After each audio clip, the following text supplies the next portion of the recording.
he's very well aware that the military stood up to him in his first term, that they had their own standards about what was appropriate and inappropriate to do, and he wants to make sure that doesn't happen again. So he's got Pete Hegseth nominated there.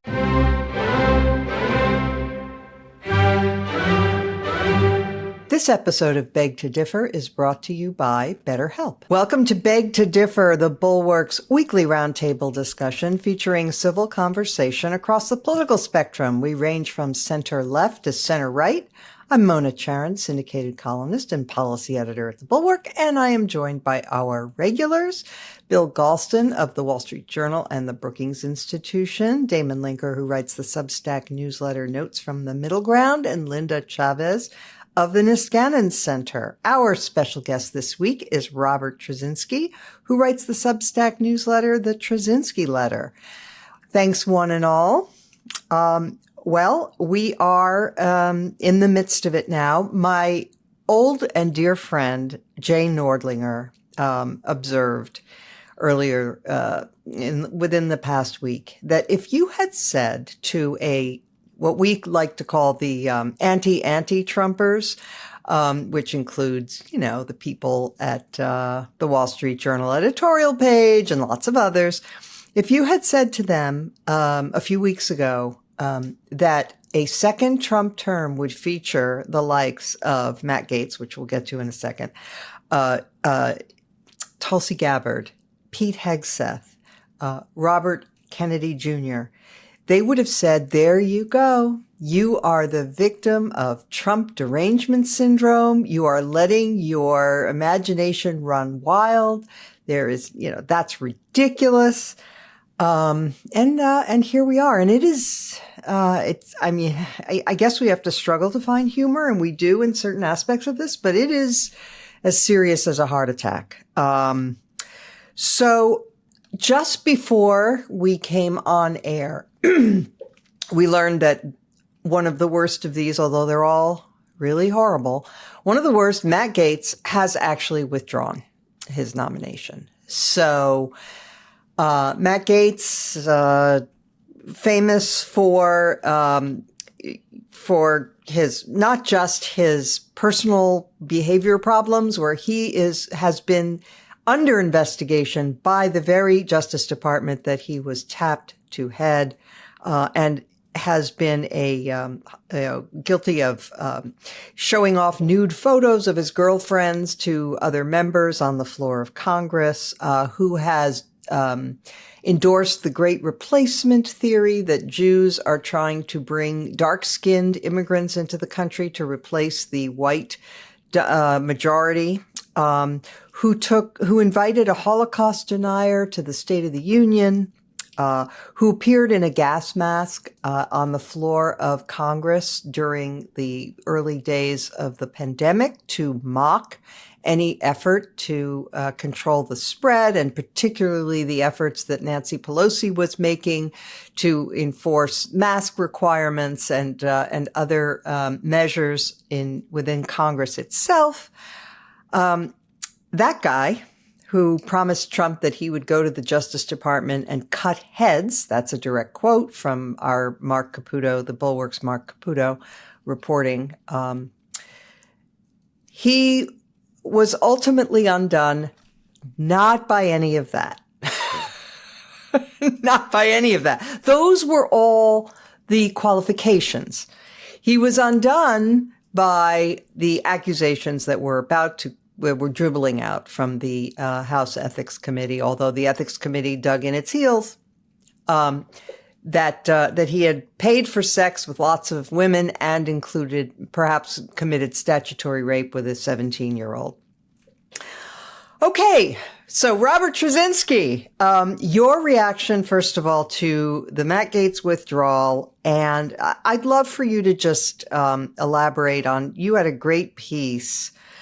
Maybe we shouldn't start there, but it was so good about just sort of putting in context all of these horrifying and just garbage nominees and what that says about what Trump is trying to do to the government.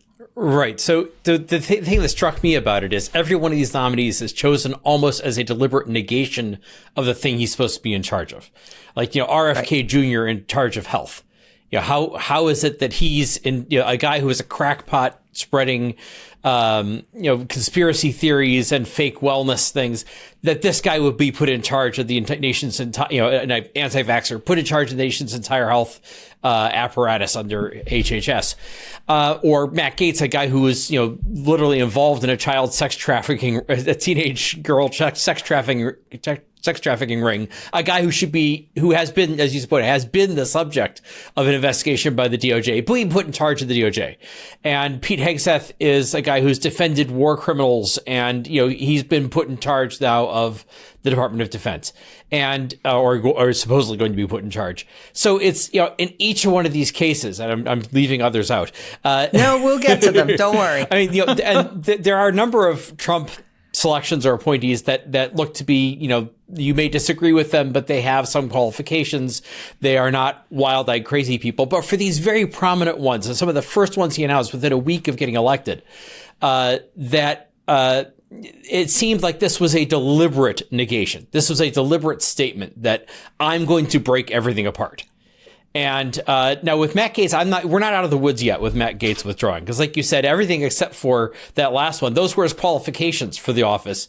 One of the speculations people are making, and I think it's a correct one, is that this was a sacrificial nominee in a way, that he was there to be put out to be so outrageous and so bad and so horrible that he would get rejected, but then you could put somebody in and say, well, at least he's not Matt Gaetz, and you've set the bar so way down here that you can nominate somebody who's actually really terrible, but because he's not involved in paying sex with a 17-year-old, paying for sex with a 17-year-old girl, then therefore he looks qualified by comparison. So I'm waiting for the next shoe to drop in terms of who goes to Justice Department in his place.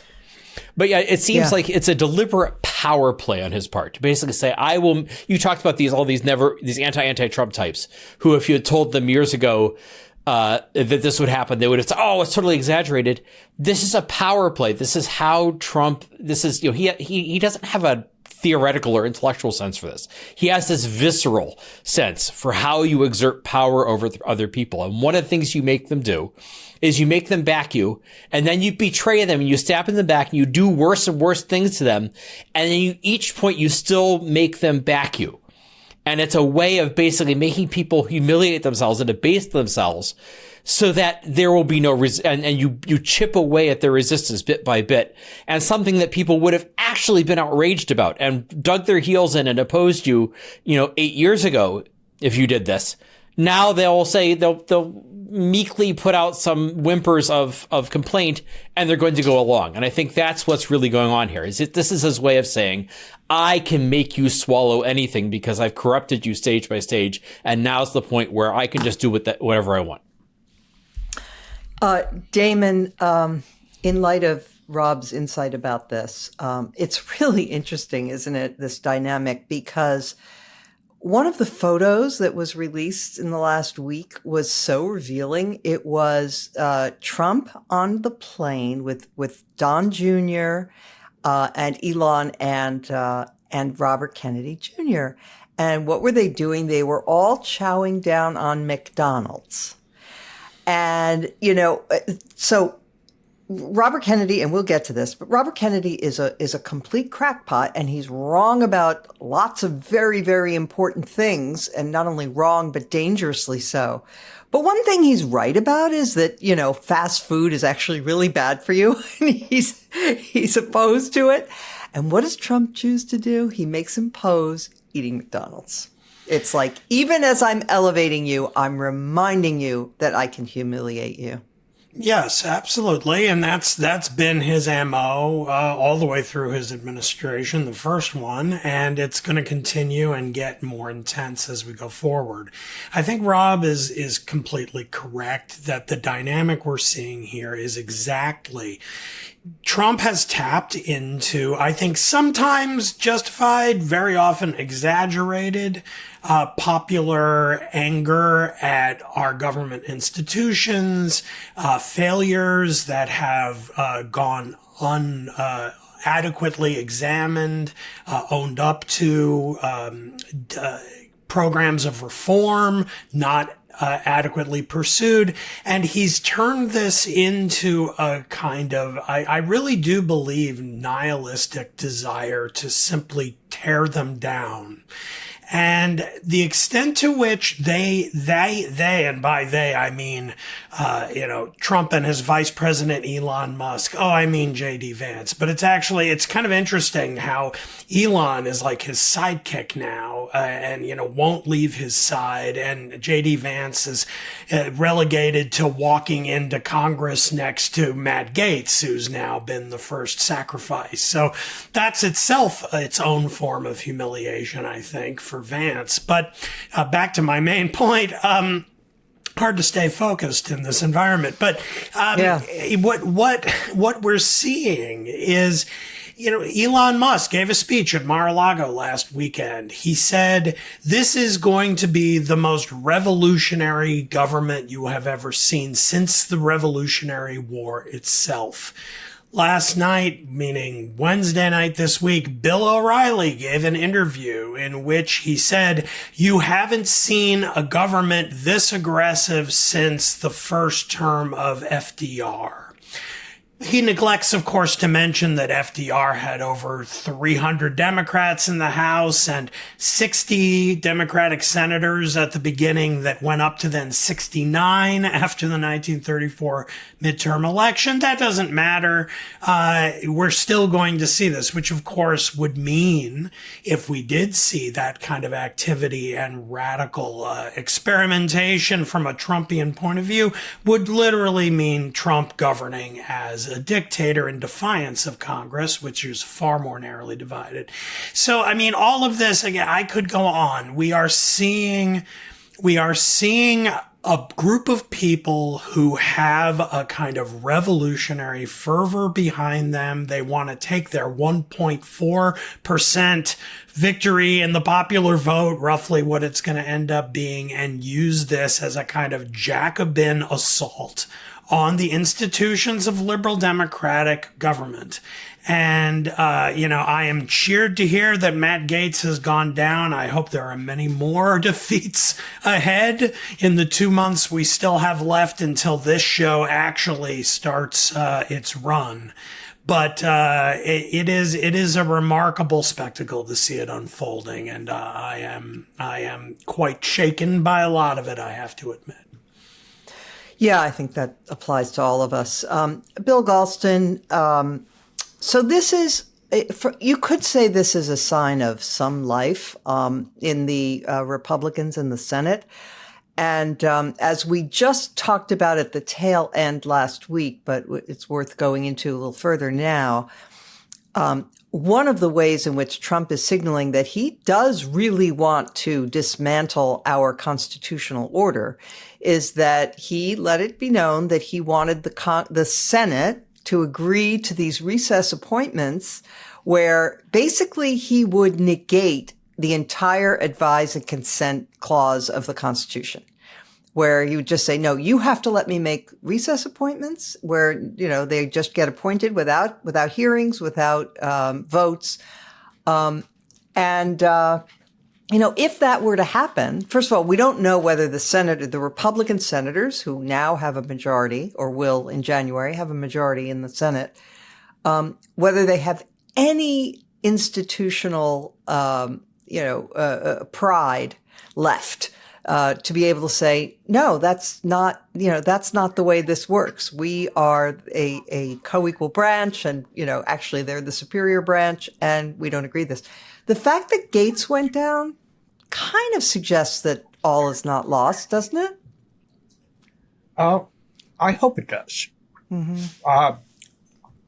But the decisive moment may actually come about 24 hours ago when John Cornyn reportedly told Matt Gaetz, that it's all going to come out.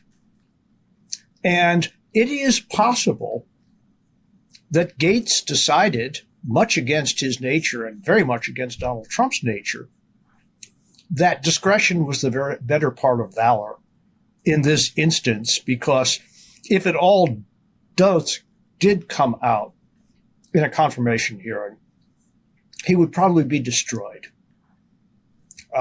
And he has higher political ambition, including potentially running for governor of Florida. So I'm not sure I take this as a leading indicator of senatorial spine, but I hope it is. And I hope it is for the reasons that I laid out in my column this week for the Wall Street Journal. And that is that, as the Journal editorial board said, and I don't often always agree with them, what Trump is proposing to do with appointments is not unconstitutional, it's anti-constitutional. That is, it complies with the letter of the Constitution. And obviously, some very creative lawyering has gone on, in the 4 years that Trump-friendly lawyers have had to think about this. But what it violates is the basic principle of the constitutional structure, as laid out by James Madison in deservedly famous Federalist Papers. And if the institutions that are charged with checking and balancing each other are not interested in defending their institutional prerogatives, the entire system of dikes and bulwarks against tyranny erodes badly. That's what's at stake. And this is really a moment of truth for the United States Senate, which, much more than the House, now has constitutional responsibilities that Donald Trump wants them to surrender. And we will see. I'm an agnostic on the question of whether they will stand up to him in the ways that are really essential. Machiavelli famously said in The Prince that it's better to be feared than to be loved. Mm-hmm. But Donald Trump has figured out how to have it both ways. He is loved by his friends and feared by his adversaries. Oh, he's feared by his friends too. Well, that's fair enough. But he is loved by the people who voted him into office. You can't deny that. I wouldn't. He didn't intimidate 75 million people into voting for him. So I stand by what I said. Obviously, the closer you get to Trump, the better advised you are to fear him.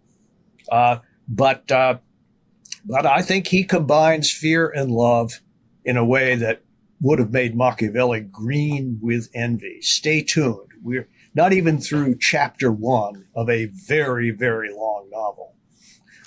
Linda, one of the tropes among Trump, not necessarily apologists, but people who wanted to sort of take him with a big grain of salt and say, let's not get carried away with, the dangers here. I mean, I would probably put Ross Douthat in this box, who thinks that worries are overstated. Like when he was on our podcast, we talked about some of the dangers of a second Trump term, and he was making the point, not for himself so much as for voters. He was saying, well, yes, but it's hard to make that case when he's already been president once and people have seen it. And we said, yes, but it's going to be different this time, anyway. But one of the things is that they say, well, he's not really that dangerous. He's too much of a buffoon. Okay.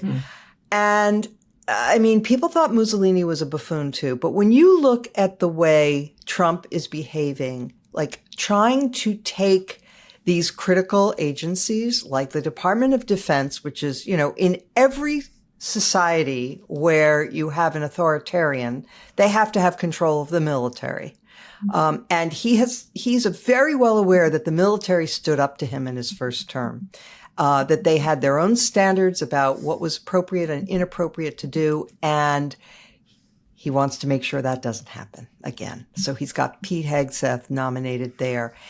In the intelligence agencies pushed back on him, and the intelligence agencies are very powerful. And so he is putting this completely unqualified and national security risk, Tulsi Gabbard, in there. He attempted to put Gates in at justice. I'm sure he'll find some other toady to replace Gates. But these are the critical places where if you do have authoritarian ambitions, those are the ministries you need to control.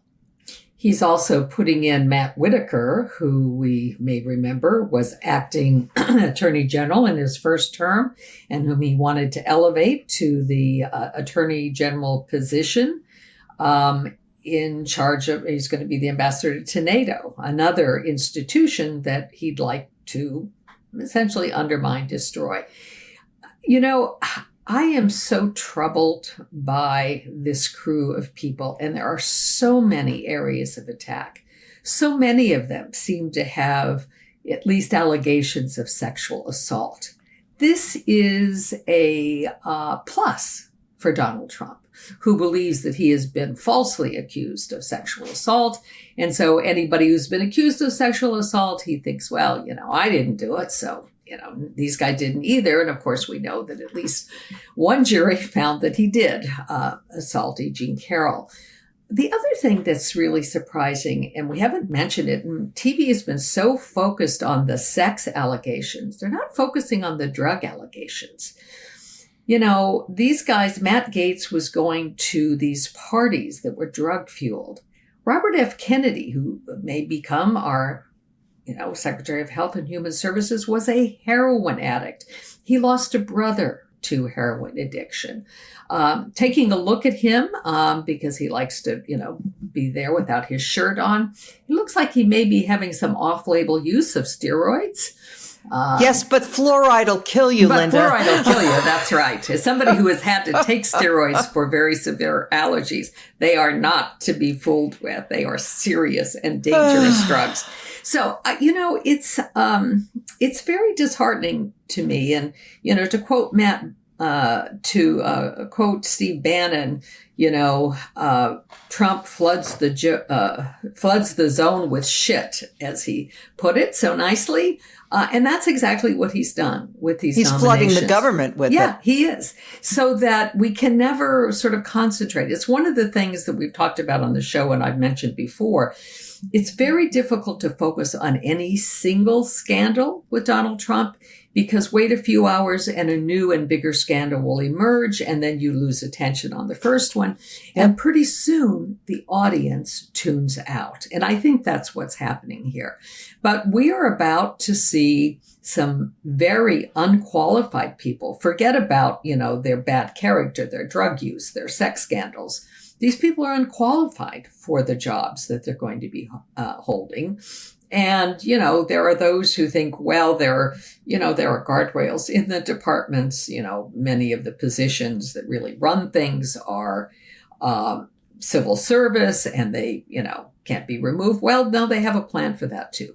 They're going to try to remove middle managers. They're going to try to shrink government.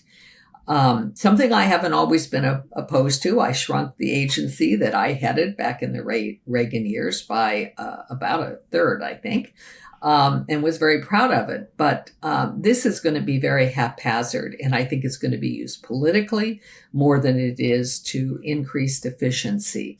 I don't really believe that the American people elected Donald Trump to do what he is about to do. And it is a matter of time. We shall see whether there will be a backlash, but we are in for a roller coaster ride and it's not going to be fun. Well, the nights are getting cooler. Do you know that your temperature at night can have one of the greatest impacts on your sleep quality? If you wake up too hot or too cold, I highly recommend you check out Miracle Made's bed sheets. Inspired by NASA, Miracle Made uses silver-infused fabrics to make temperature-regulating bedding so you can sleep at the perfect temperature all night long, no matter what the season. Did you know that traditional bed sheets can harbor more bacteria than a toilet seat? It can lead to acne, allergies, and stuffy noses. Miracle Made offers a whole line of self-cleaning, eco-friendly bedding, such as sheets, pillowcases, and comforters that prevent 99% of bacterial growth. They are self-cooling because of those NASA-infused thermoregulating fabrics that keep you at the perfect temperature all night long, so you get better sleep every night. They're also self-cleaning and prevent up to 99.7% of bacterial growth, leaving them fresher and cleaner 3 times longer than other sheets. They're luxuriously comfortable without the high price tag of other luxury brands, and they feel as nice, if not nicer, than sheets used by some 5-star hotels. Go to trymiracle.com/beg-to-differ to try Miracle Made sheets today. And whether you're buying them for yourself or as a gift for a loved one, if you order today, you can save 40%. Use our promo code BEG-TO-DIFFER at checkout, and you'll get 3 free towels and save an extra 20%. Miracle is so confident in their product that they back it with a 30-day money-back guarantee. So if you aren't 100% satisfied, you'll get a full refund. Upgrade your sleep with Miracle Made. Go to trymiracle.com/beg-to-differ and use that code BEG-to-differ to claim your free 3-piece towel set and save another 40%. Again, that's trymiracle.com/beg-to-differ to treat yourself. So, Robert Tracinski, Tulsi Gabbard, I want to go on to talk about Elon Musk, but we can't leave this topic, and we could have devoted the entire show to the lunacy of RFK Jr. I mean, it's not that, he's wrong about vaccines, or I see in the press all the time, he's a vaccine skeptic. No. He doesn't know how to think about science at all. He believes in every crackpot conspiracy theory. He thinks his uncle and his dad were both killed by the CIA. He thinks that Bill Gates is trying to inject chips into us through the vaccine program. I mean, he is so far out there that it's like a cosmic bitter joke to put him in charge of anything health related. He is actually responsible for deaths by undermining faith in vaccines in Samoa. It's such a long list. But let me just say a word also about Tulsi Gabbard, because she is a national security risk. This is a person who went to visit Bashar Assad and then took his side, who repeats Kremlin talking points about American biolabs in Ukraine that justified Putin's invasion. She's a favorite on Russian television because she so often spouts Russian propaganda. What this will do to our intelligence agencies, if God forbid she is confirmed, is just inexplicable. People that are freaking out, and with very, very good reason. So I want to just put that on the table. You can comment on it if you want, but I want to get to this whole notion about Elon and Vivek Ramaswamy, because I think there's a tremendous amount of confusion out there. I mean, people keep talking about the new agency that the government that Trump is going to be creating. Well, there's not a new agency, and the only people who could create a new agency are the Congress, at least. For now, we still do have a constitutional system where that's how government agencies are created. But the other thing is their notion that they're going to come in and create all of these savings is utterly preposterous. All they can do is make recommendations, right? I mean, it's anyway, your comments on them and our new oligarchs. Well, I think that's the new oligarchs is the real issue here, which is that the fact is that Elon Musk has been sitting in on calls with Zelensky, made a visit to an ambassador. Was it ambassador from Iran? Yeah, he made a visit to the ambassador from Iran. And he's been like conducting foreign policy on behalf of the United States on the grounds that he's a buddy of the president. that, he's been hanging around First with the president. buddy. Yeah, first buddy. Yeah. But the one that really caught my eye is that there was a conversation that Trump had with the CEO of Microsoft. Sort of, an introduction, congratulations for winning the election. And Musk is sitting in on that one. Now that's interesting because here it is. Here's a business rival. Here's someone who has competing business interests, especially with AI, to Elon Musk. And here Musk is sitting in on the call, reminding him, I'm the first buddy. I'm the favored oligarch who has the president's ear. And therefore you have, you're going to have to bow to me. You're going to have to defer to my business interests in any business relations we have. Because they were involved together in OpenAI and a lot of these things that are happening in Silicon Valley. They were both involved in that and they're rivals in that. So this is his way of saying, I have dominance over my rivals. It is a very oligarch thing to do.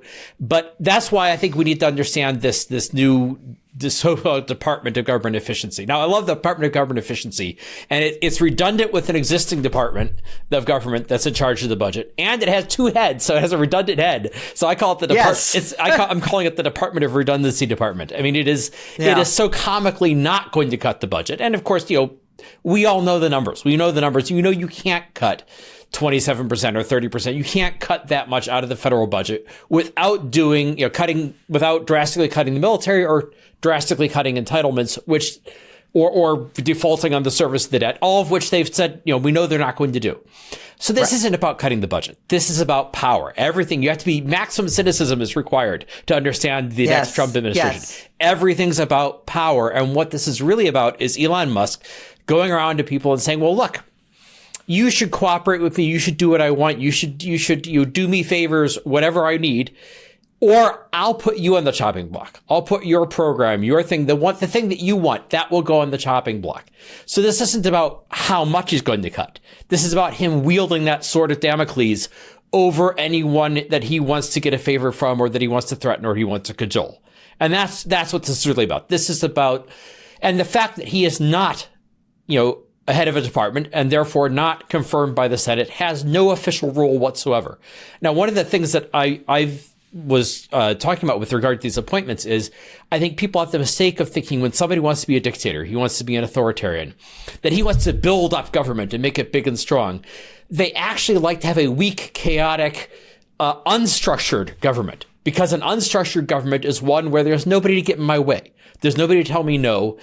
That one in which the leader can basically assert his whims at all points. So having this guy who's just a friend of yours, who has no official position in the government, but who wields this tremendous power and is going and having meetings with ambassadors and telling everybody what they should do, that's exactly what an authoritarian wants. They want power that has no structure, no process, and therefore no checks and no controls. American politics now is starting to, I think you're better off watching Game of Thrones or I, Claudius, to have a poll from back in the 1970s. I like to say PBS. I like to say this is what's happened when we trade out Lord of the Rings for Game of Thrones. Yeah, exactly. But in light of that, it does strike me, Rob, that one potential avenue this could go down is, with this maximum corruption going on, at some point, Trump may start to look over his shoulder at Musk saying, wait a minute, he's using me to line his pockets. It should be going in my pocket. Get rid of this guy. So I can easily imagine that scenario. But then again, there are going to be other oligarchs who are going to be moving and maneuvering and with God only knows what consequences, since we will not have checks and, we may have checks and balances. We'll see. That depends. Okay, let's turn now to the Democrats because they are struggling to understand what happened and to plan for the future and so on. So, Bill Galston, I'll start with you. You've given this some thought. What do you think are the main things the Democrats have to do differently to be more appealing to voters going forward? There are obviously some mistakes, serious mistakes that occurred during the current administration that will have to be repudiated and not repeated. I mean, I could go through my standard litany, but clearly, inflation was a killer. Immigration was a killer. The botched withdrawal from Afghanistan was a killer. The decision of the president to cling to power well after his sell-by date had passed. The decision to make a vice presidential appointment, on the basis of categories as opposed to qualifications. I could go on. Mm-hmm. All of these things need to be put in the past, but I'm not an expert on many things, but I am an expert on reinventing the Democratic Party. And I can tell you exactly what's going to happen. Okay, there will be the circular firing squad will subside. Then serious meetings will be convened, analytical meetings, to try to specify exactly what were the most important short-term and long-term factors in the across-the-board decline in the Democratic Party. Different theories of the case will be developed, and then the party will fight out its future in a primary. And this will be one of the most open primaries in recent Democratic Party history. It will feature the widest possible range of alternatives to the status quo. The only thing I can guarantee is that someone who is seen as a representative of the current Democratic status quo will not be the nominee in 2028. Other than that, everything is open. But if you want my general theory of the case, is that this election was a great reckoning for the Democratic Party, for sins of commission and omission over the past 25 years. Starting, the effect of globalization on manufacturing jobs after China's accession to the WTO. The effect of long failed wars, which had a profound effect, more on the Republican Party, interestingly, than the Democratic Party. That was one of the great reversals that Trump engineered. The financial crisis and the Great Recession, which really totally undermined the credibility of traditional financial experts and economists, and led first to the Tea Party, and then I would suggest to preparing the ground for Trumpism. Of course, that happened when a Republican was in office. Well, yes, but that happened. And by the way, it totally discredited George W. Bush within the Republican Party. Yeah. But also it discredited the Democrats who presided over the consequences of the financial collapse. And then, of course, came the years when the party went crazy, right? Culminating in... You mean the wokeness? It's that, culminating in the dismal summer, the Black Lives Matter summer of 2020, and all of the foolish, reckless slogans that circulated at that time, many of which this year's losing Democratic candidate embraced and then had to try to walk away from, but couldn't. So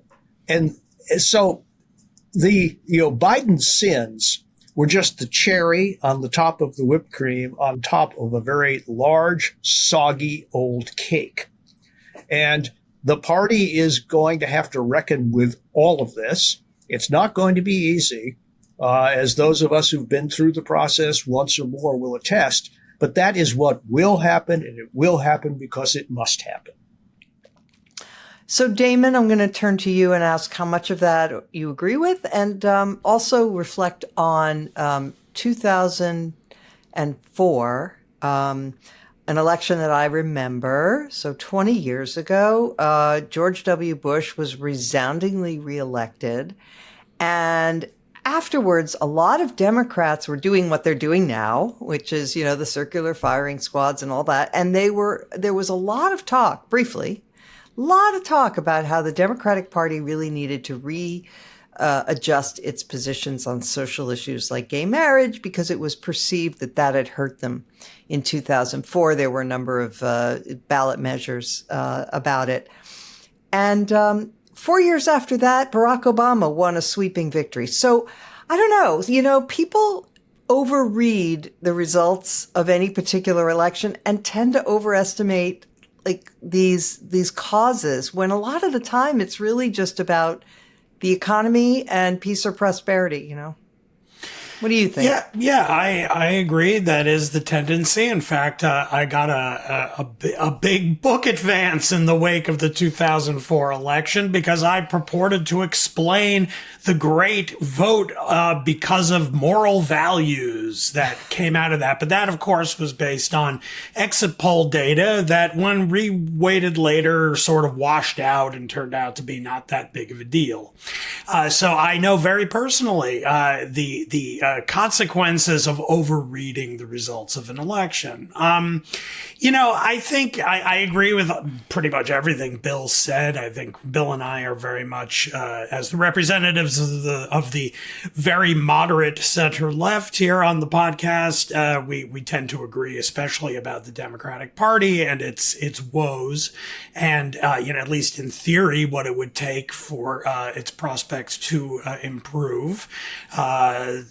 For me, at least, that very much tracks with people like Ryu Teixeira and other kind of old line center-left types who have been critical of woke trends and the general moving of the party in the direction of representing the outlook and interests of highly educated urban professional types and their progressive and increasingly ever more progressive social and cultural commitments. Those tendencies, that way of talking, tends to put them, I think, pretty far away from the outlook and way of thinking and talking of working class voters who used to be the base of the Democratic Party and increasingly are drifting to the Republicans, I think largely over cultural issues, but also over the severity, the intensity of Donald Trump's attack on sort of the political economy of the entire post-war era. We can really say critical things about what that amounts to. Does that imply that we really need the highest tariffs we've seen since the late 19th century as a response? I don't think so, but that's what Trump wants to do. But the point is that you can win votes by taking a certain stance and sounding passionate about it in a way that I think energizes and activates a lot of anger among certain voters who don't think the Democratic Party is speaking to or for them anymore. As to other aspects of 2004, would it surprise me if the 2026 midterm elections look roughly analogous to the 2006, meaning a solid swing to the Democrats? Not at all. It's really close. With the Republican margin is going to be 3 seats? Something like that. And then the Senate is a few seats. So I don't know. I don't know if the Senate holds much hope for the Democrats coming up soon, but certainly the House does. It would not take much of a rebound, which is the most normal thing in the world, is to have a vote in the first midterm election of a president against the party in power. And all it would take would be an almost minuscule swing to actually give the chamber to the Democrats. So that would be, I think, the most reasonable thing to guess is going to happen. And then in 2028, really, who the hell knows? I mean, I'd like like to think that America will wake up from this and say, oh my God, the price of eggs was high and this is what I got. But who really knows? I mean, polling on things like attachment to the core institutions of democracy don't often look that encouraging. Are there certain Americans who don't pay that much attention to the details, but would reward the Republican Party for, metaphorically getting the trains to run on time with some strong arm, strongman politics? Maybe. But I still think we have to keep in mind, and this will be my last point, is that I do think Trump's victory, the fact that he won the popular vote for the first time, is an earthquake and a big, big deal. I think the losses of the Democrats across lots and lots of demographic segments of its base are a serious problem, because once a voter votes Republican for the very first time, they might not come back. A lot of people did that in 1980 and then even more in 1984, and that was the end of that, and a new coalition had to be assembled by 1992. So that's a real threat, but it is also true that we are talking about like between the 47 yard lines of American politics here, and it would not take much for it to swing back the other way. So, Linda, A.B. Stoddard had a nice piece in the Bulwark talking about how voters who were very involved and very informed about politics supported Harris by something like 5 or 6 points. And voters who paid practically no attention to politics supported Trump by about 19 points. And that the people who decided very late, typically the least informed, broke for Trump by large margins. And so the question then is, for people to, somebody said earlier in this conversation, I don't think people voted for what they're going to get in a second Trump term.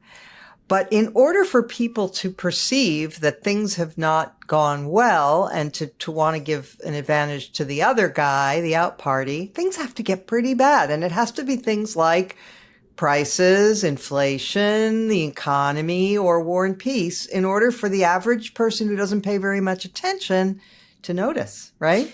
Well, yes, but let me play the part of every woman here. I'm not a scholar of the parties like Bill. I'm not, a political scientist. So I'm just going to be every woman. And I think we are underestimating the role of personality and the individual candidate. I mean, you look back on the big name presidents of, our adult lifetime, Ronald Reagan, Hollywood, good looking, smart, could connect with voters. Bill Clinton was a genuine moderate. When he ran, thanks to Bill Galston and those at the Democratic Leadership Council and others, he ran on a platform that was about reforming welfare as we know it, et cetera.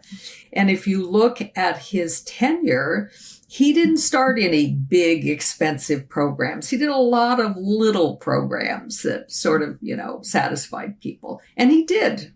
He took Bill Galston's advice. He did, right. And he, and thanks to the Republican change in Congress, he was able to get welfare reform passed. And I think it was largely a success. You look at Barack Obama. He was larger than life. Again, another handsome, winning, charismatic candidate. I don't know what advice to give you, Bill, but you got to find somebody who is appealing in the way that our most successful recent presidents have been.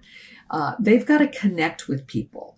They cannot seem to be from an ivory tower. And all of the pieces underneath are going to be important, but, I don't see the Democrats totally fixing the problem with, the woke agenda. I think there are too many progressives in the party that won't let them do that.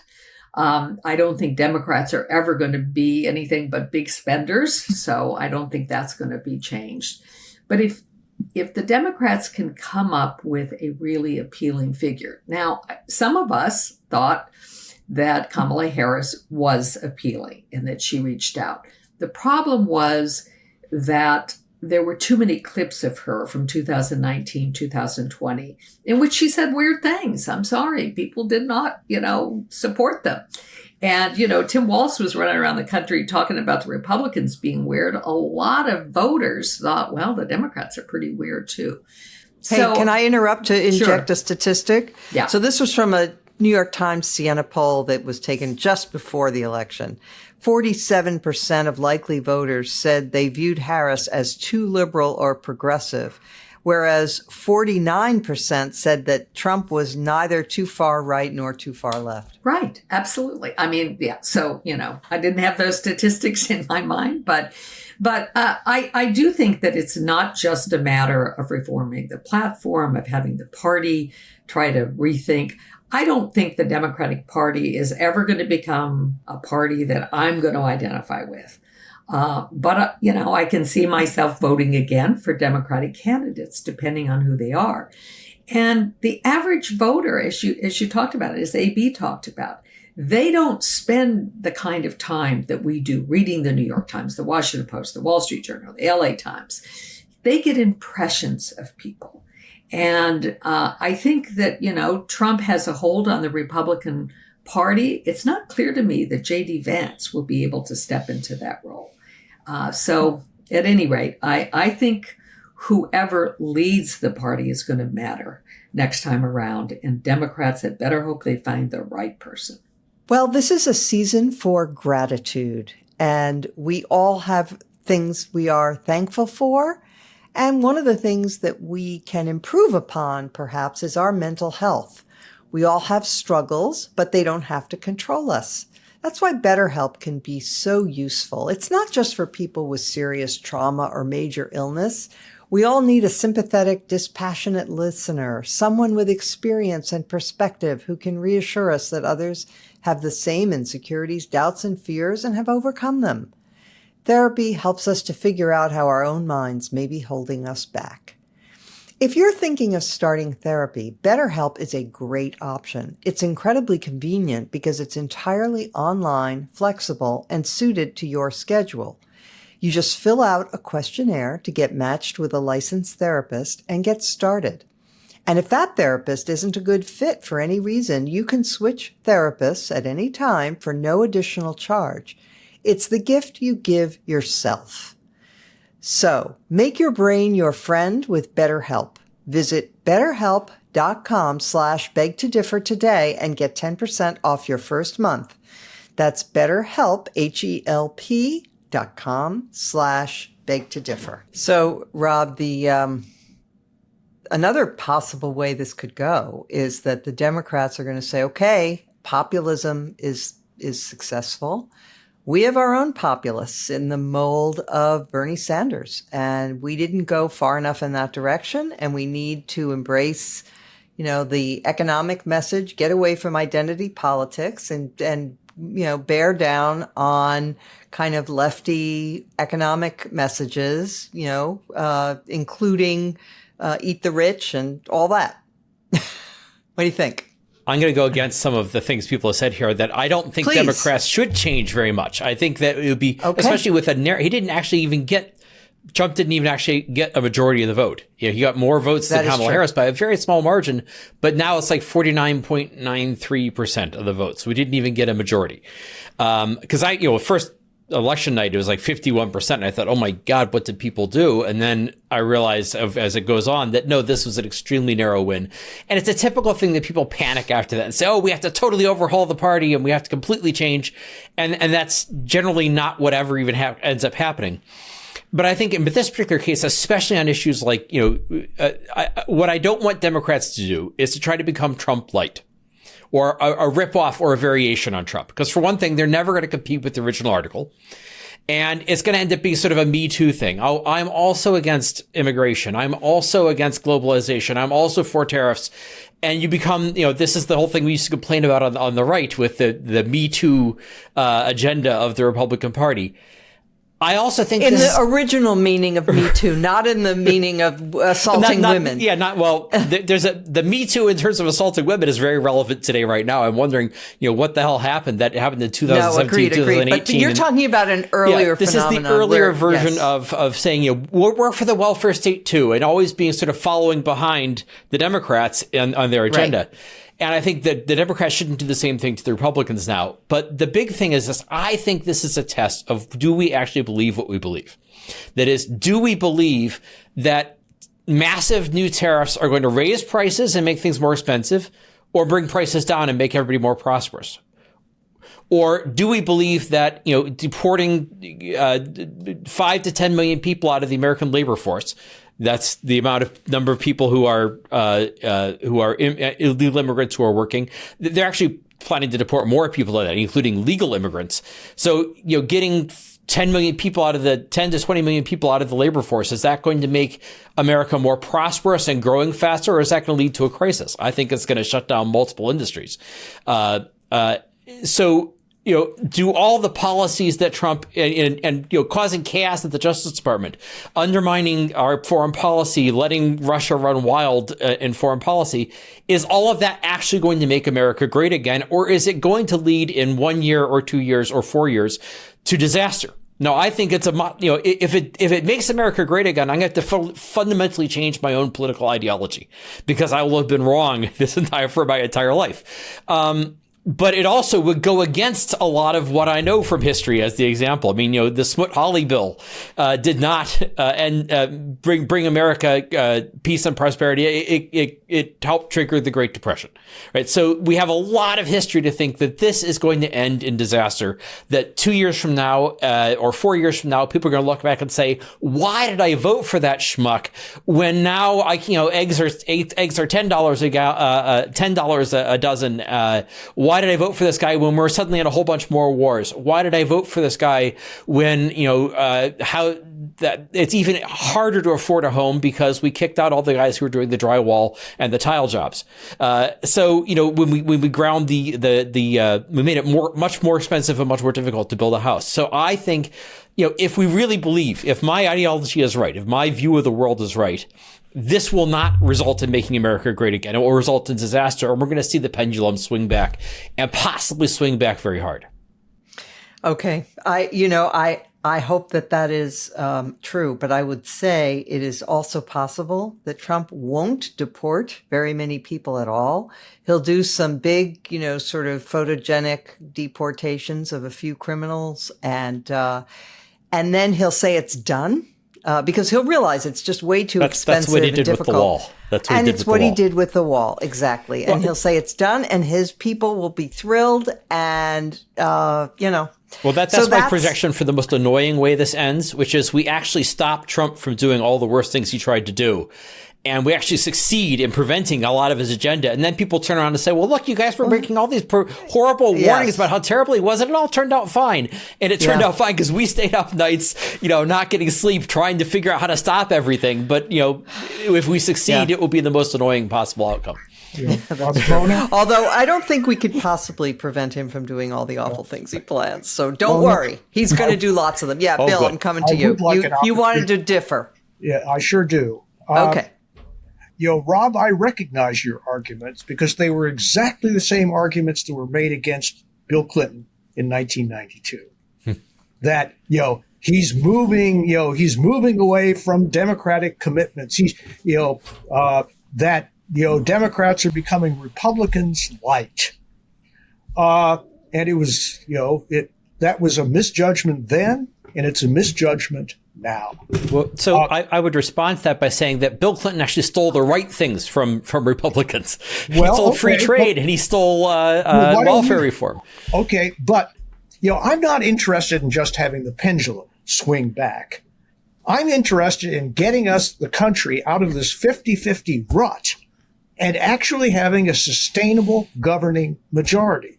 So I think I agree with you that Trump is going to have a very hard time fulfilling his promises. And the closer he gets to fulfilling his promises, the worse it's going to be for the country. So let's stipulate to that, as the lawyers would say.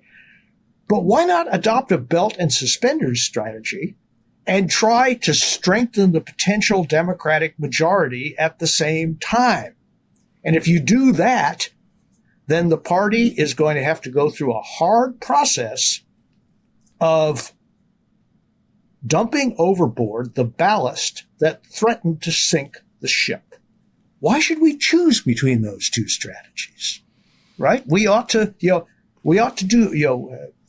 among other things, the only thing that the Democratic Party can control is what it becomes. It cannot control what Donald Trump chooses to do or not to do. So I fundamentally disagree with you. Okay, Bill, what about Linda's point that she doubts the party can really move that far out away from the progressives because they're too powerful? I recognize that argument too.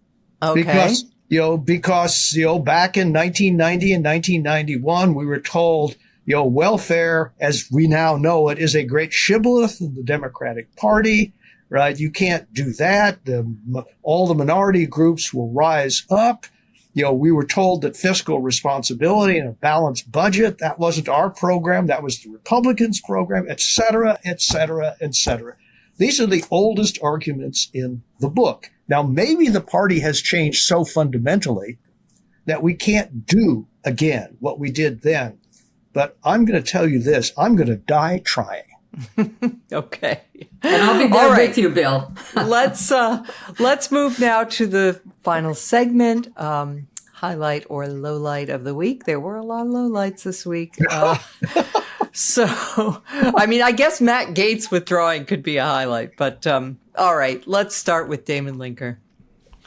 Yeah, as you said, there are so many things. Like, should I talk about Russ Vaught, the probable nominee for OMB, who is going on Tucker Carlson's show to explain how the president can spend money without Congress authorizing it? But no, I actually want to make, that's a runner-up. And if that steps on anyone's toes, I'm sorry, then it's almost like I've picked two. But my real one for the week, and it's a good one for me to choose because I am a critic of what I see of the excesses of a lot of trans activists, like several of the people on the show. I'm skeptical of claims about allowing minors to begin undergoing medical interventions for gender transition and so forth.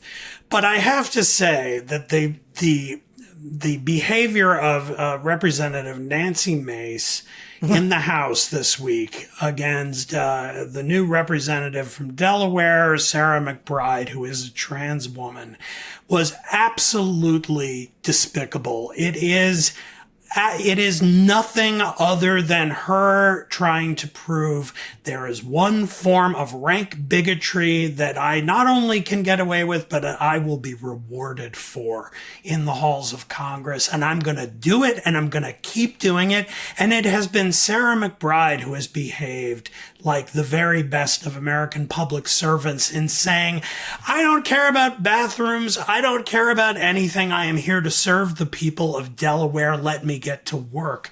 And yet Nancy Mace will not stop with her rank bigotry. And I say, you have been the 75th thing that a Republican has done or said in the last 2 weeks to convince me of this, but you have done it maybe more tersely and effectively than any of them in showing me that your party needs to go. As you can tell, I'm pretty livid about this. It's really despicable. 100% thank you for that, Damon. Yeah, just the cruelty is the point. And it is beyond horrifying that there's a whole wing. I'm not going to say a whole political party because I don't really think that's the case, but there is a whole wing of a political party for whom this is catnip. They love this. They thrill to it, and they are despicable. One might even say deplorable. Rob Tracinski. I was going to choose as both the highlight and the lowlight as the same thing, which is that photo you mentioned of RFK Jr. sitting there eating his greasy McDonald's hamburger, and with the giant 20-ounce Coke next to him, chock full of high fructose corn syrup, all the stuff this guy professes to hate. And the part about it that's subtle that you have to think about a little bit is they're sitting on a plane, right? They did not just get this from McDonald's. This is not just, they didn't just come through the drive-thru. This is cold McDonald's. This is McDonald's been sitting around for at least a half an hour. So it's like the very worst, most humiliating thing to have to go through. But then the other subtle thing about it is, who's not there?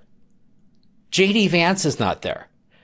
All Trump, since the election, he's been swanning around with his billionaire pals and his favorite. He likes people who are already famous, who are already pop culture celebrities. And JD Vance is so clearly not the cool kid.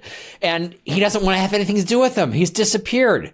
You've barely seen him at all for a week. So it's sort of the highlight, the low light in the sense of, look at this humiliation he's visiting on these people around him. And this is the behavior of a narcissist who feeds on the humiliation of other people.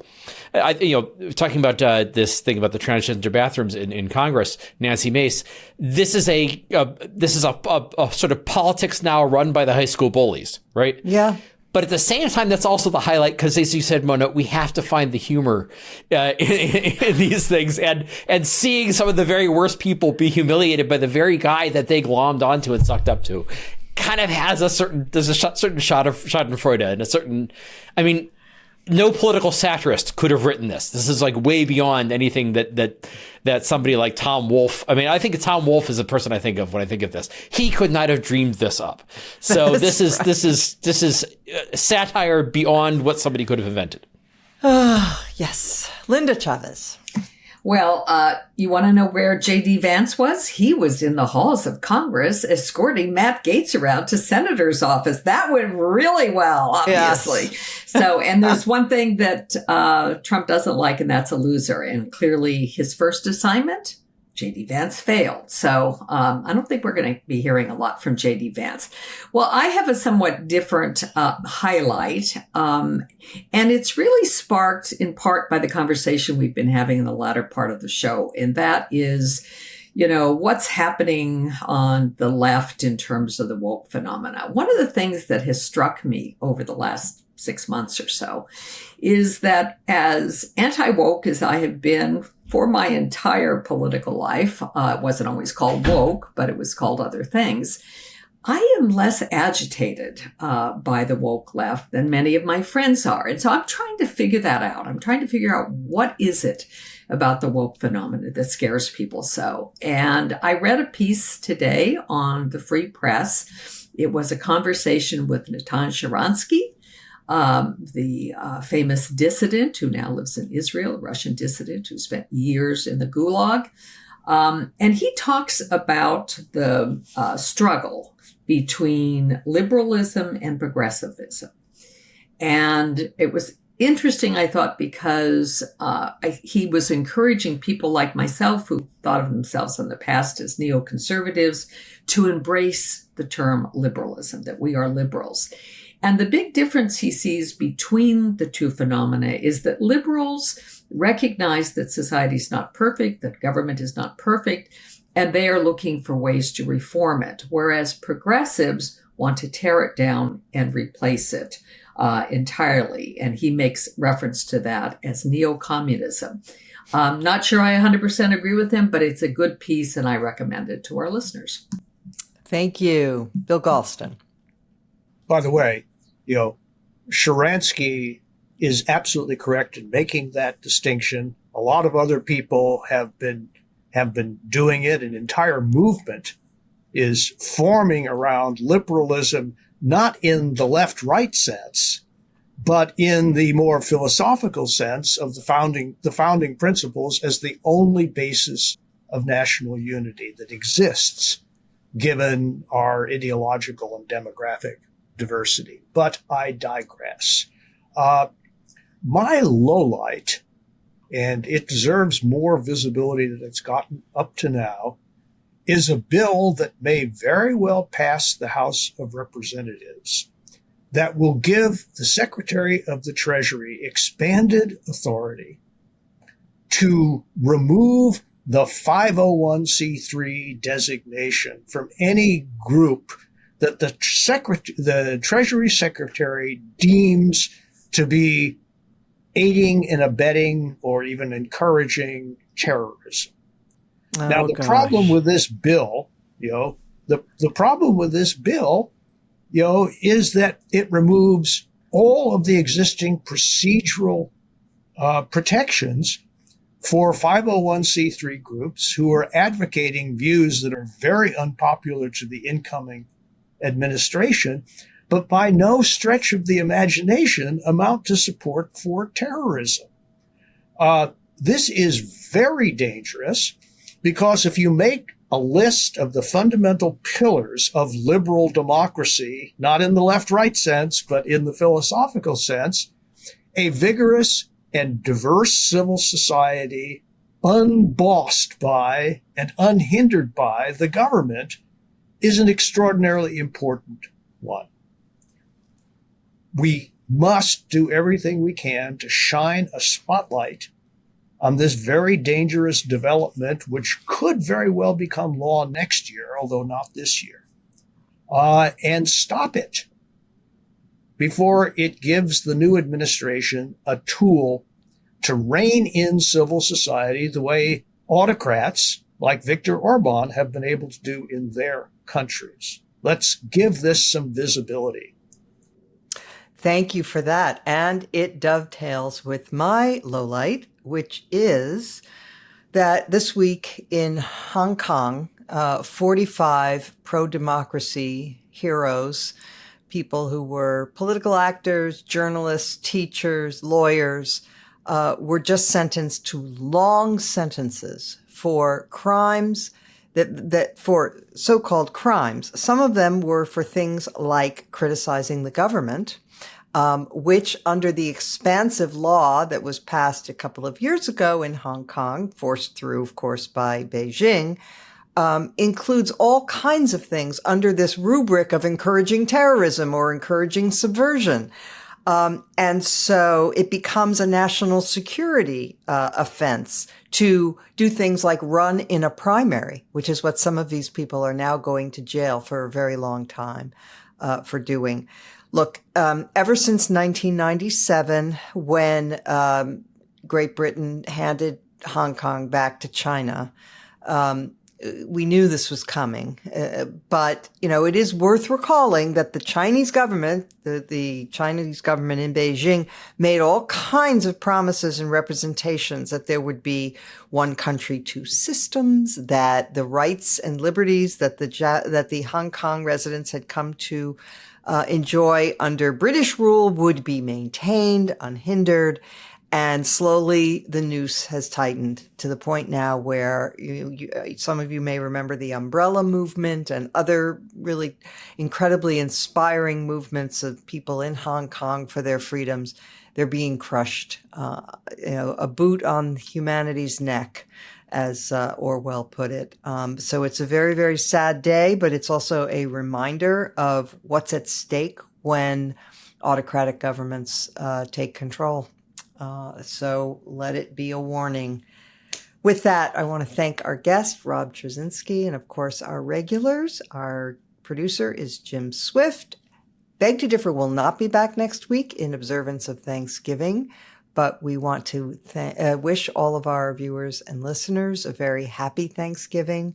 There are still things to be thankful for in this world, lots of them, and we'll be back the week after.